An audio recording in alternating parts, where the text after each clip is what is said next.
It's a new year, you're tired of failing, and you're determined to read the entire Bible in a year this year. If that's you, I've got your tips for success coming up.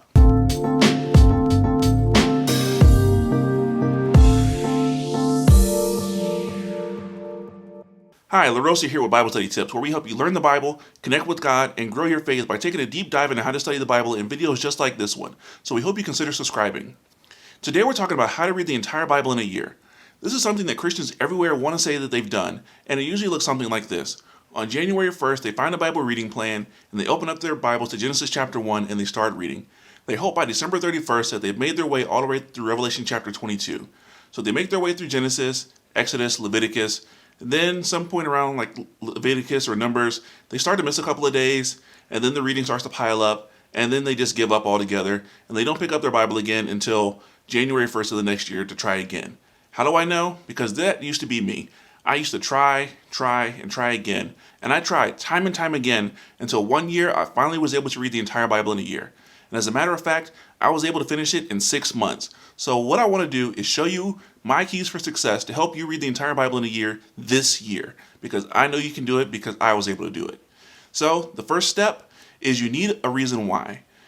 Yes, it's great to have goals like reading the Bible in a year, but if you don't have a reason why, then you're not going to be motivated when the hard times come to keep studying and keep doing the work of reading the Bible. So think about someone who wants to be a millionaire. It's great to say you want to be a millionaire, but if you don't have a reason why, you're not going to have the discipline and determination necessary to keep saving money or making the right financial decisions when times get hard. So what they need is a reason why that's going to keep them motivated. So for someone who wants to be a millionaire, their reason why might be they want to be able to help empower other people and employ others so that they can not just make money for themselves, but to help other people. So if you're going to read the Bible in a year, you need to have a reason why. Let me tell you my reason why. So let's flash back to about 2009, where my friend is going through his ordination exam. I'm sitting there watching him answer questions left and right about the Bible, theology, doctrine, and he's doing very well. But then there comes a point in the examination where someone asks him a question about the book of Ruth or Esther, I don't remember which one, and he has to respond, well, I've never read that book of the Bible, so I can't really give you a response to it. Now, he was still ordained as a pastor, but something didn't sit right with me because I knew in about a year's time I would be going through my own ordination exam, and I didn't want to be able to have that same kind of answer. I wanted to be able to say, yes, I've read through the entire Bible. I might not be able to give you an articulate response to that question, but I want to at least be able to say that I've read the entire Bible. So that was my reason why. I wanted to be able to say that I've read the entire Bible so that I can be a pastor. So that's step number one. If you're going to read the Bible in a year, you need to have a reason why. And the second step is having a plan, because if you don't have a plan, then you're planning to fail. Now, most people start out when they're trying to read the Bible in a year is they start in Genesis and go book by book all the way through Revelation. And this is why most people fail, because this is the plan they're using. They get bored once they hit Leviticus or Numbers, and they don't have the motivation to keep going. So what I did, because I knew this is the reason why I failed time and time again, is I knew I needed to do something different. So I looked at different reading plans like Robert Murray McCheyne's Bible reading plan, which has you reading the Old Testament, New Testament, Psalms, and Proverbs every single day. And that plan was appealing to me, but then there were some things I still didn't like about it. They were just too much Old Testament reading for me. So I dug around some more and just wasn't really finding anything. But then I went back to my reason why. My reason why helped me get a clear picture of how I wanted to read the Bible in a year. My motivation was not only wanting to read the Bible, but I also wanted to understand it. So something that came to mind was, why don't I read the Bible chronologically? And so instead of just reading Genesis through Revelation, I'll actually read the books in the order that they fit in the timeline so that the picture that I'm reading makes more sense by the time I'm done reading the entire Bible. But the chronological plan itself was still a little difficult for me because it required too much Old Testament reading up front. I still had to get through all the Old Testament before I got through anything in the New Testament as far as the Gospels or Paul's letters. So I had to do something different. And then I went back to McCheyne's plan where there was the Old Testament and New Testament readings daily. So what if I combined New Testament and Old Testament readings daily and did it in a chronological fashion? That's what I did. I put together a plan that did that, and that kept me motivated because I knew that I could get through the Old Testament readings if I had something to look forward to in the New Testament. So I was reading the Old Testament chronologically and the New Testament chronologically at the same time, and it just gave me a beautiful picture of God's Word, and that actually kept me motivated. So for you, you've got to find the right plan that's going to work for you. The chronological plan that I built worked great for me, but you've got to find what's going to work for you and keep you motivated. Now, the third step is having accountability.